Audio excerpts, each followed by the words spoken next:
السلام عليكم ورحمة الله وبركاته. أهلا بكم حبايب قلبي في حلقة جديدة من ما بين الشوطين. في لعيبة كده لما بتمشي الجماهير بتزعل عليها جدا، والنادي بيقف لها إجلال واحترام وتقدير. طبعا بنتكلم عن علي معلول، مش مجرد لاعب، دي حكاية بطل، حكاية أسطورة، قائد، ظاهرة ما بتتكررش. قبل ما تبدأ الحلقة انزل اعمل لايك وسبسكرايب للقناة، وما تنساش تفعل الجرس عشان يوصلك كل جديد. معاكم محمد فريد وده ما بين الشوطين. بسم الله، يلا نبدأ.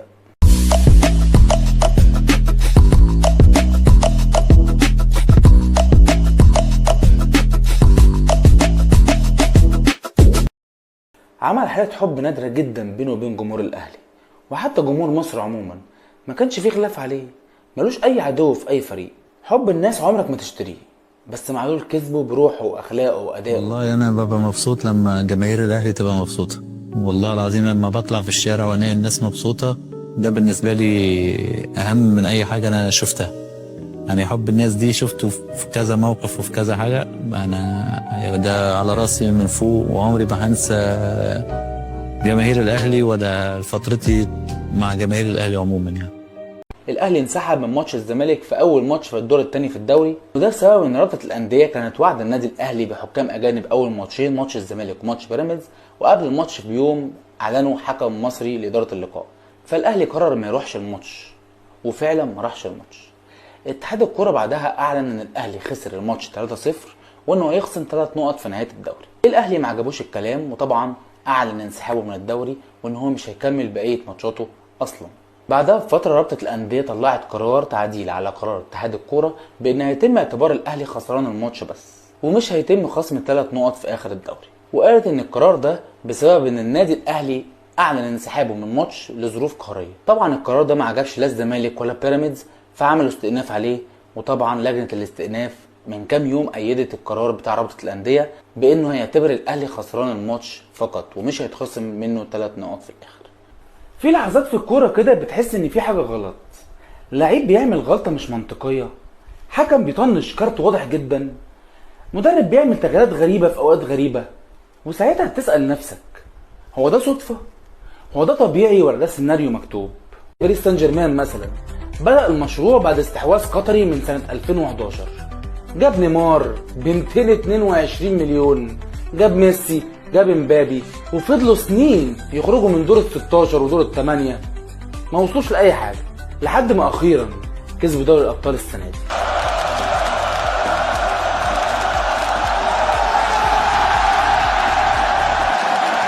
هي دي الكوره دلوقتي. الكوره بقت عباره عن مسلسل، والماتش بقى حلقه دراميه، بطل عنده صراعات داخليه، جمهور بيعيط، مؤامرات، مشاهد فلاش باك، ولحظات كلوز اب على دموع الحارس بعد ما دخل فيه جول. والمدرب ما بقاش له اي لازمه.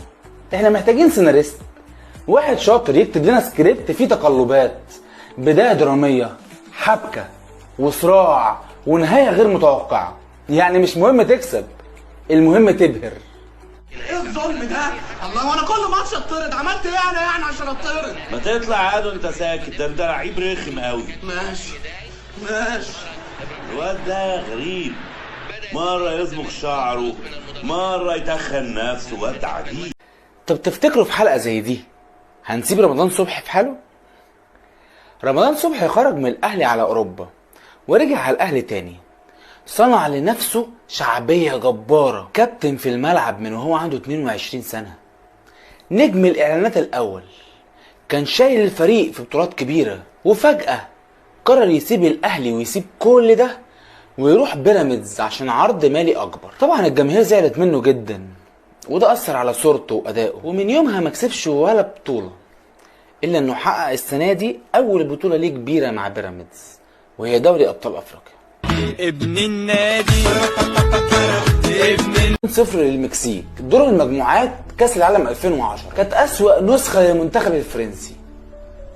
تمرد أنيلكا، خلافات داخلية، اتطردوا من البطولة من الدور الأول. في ماتش المكسيك اللعيبة نزلت تايهة قوي، المدرب كأنه بيتفرج على فيلم رعب. انت لو كنت جبت فريق من الاستوديو التحليلي كان لاعب احسن من كده. ايطاليا وكوريا الجنوبية 2-1 لكوريا الجنوبية. في كاس العالم 2002 في دور ال16. الجمهور الايطالي ساعتها اتعرض لاكبر عملية تحكيم سياسي في التاريخ، طرد مشكوك فيه، هدفين اتلغوا، والحكم كان واضح جدا انه بياخد تعليماته من المدرجات. توتسي اتطرد عشان كان بيطالب بضربة جزاء، والمدرب كان حاسس ان هو في الكاميرا الخفية. ماتش مصر والكونغو في تصفيات كاس العالم 2018، محمد صلاح كان شايل حلم أمة كاملة. في الدقيقة 94 محمد صلاح داخل يشوط ضربة جزاء، هي أهم ضربة جزاء في تاريخ مصر، والدنيا كلها واقفة على رجل إلا قلب كل مصري. هدف الصعود، الناس نزلت الشارع، صوت الجون كان مسمع في كل بيت، حتى اللي ملوش في الكورة كان طالع البلكونة بيعيط. اصله ما كانش ماتش، ده كان مشوار 28 سنة واتحسم في لحظة. ده حتى تريزيجيه كان هيقع من الفرحة وهو بيجري ورا محمد صلاح. ايطاليا في كاس العالم 2014 في البرازيل، وكان ماتش مصيري في دور المجموعات. لويس سواريز قرر فجأة يسيب كل حاجة في الماتش ويعض جورجيو كيليني مدافع ايطاليا في كتفه. اللقطة حصلت في اللايف عادي قدام الكاميرات كلها، والناس ساعتها ما كانتش مصدقة هو عضه فعلا ولا كان بيسلم عليه ويبوسه. والفيفا ساعتها قررت تعاقبه بالايقاف ل9 مباريات دولية، وحرموه من ممارسة كل الأنشطة الكروية لمدة 4 شهور. معروف عن سواريز ان هو ما بيحبش يضيع فرص، حتى لو الفرصة دي عض كتف مدافع. الغريب ان لويس سواريز بعد الماتش طلع وقال ان هو ما كانش قصده يعض كليني، ده وقع عليه بسنانه.